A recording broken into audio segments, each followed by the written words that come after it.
Թել Ավիվի երեկվա որոշումը կամ նախարարների կաբինետի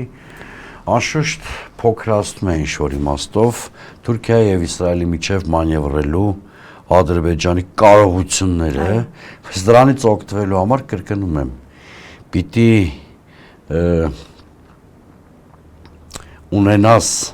սուբյեկտություն, ռազմավարական մտածողություն եւ այլն։ Հակառակը, եթե դա չունես, գուցե Ադրբեջանի գինը բարձրացնի այդ թուրք-իսրայելական հակասությունների արանքում ինչի իմանում է։ Այնպես որ ես մեր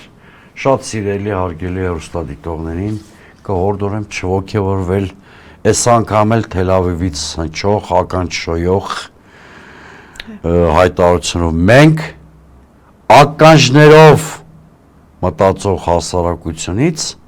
պիտի վերածվենք ուղեղով մտածող հասարակության, որովհետեւ ինչպես մանուկներին են խափում կամ գայթակղում մեծերը ինչ-որ խաղալիք առնելով, հա, մեզ չվերաբերվեն մանկական անհոգությամբ տառապող հասարակության հետ, որին կարելի է ամեն մանիպուլյացիայով կամ քարոզչական նարկով կապկել։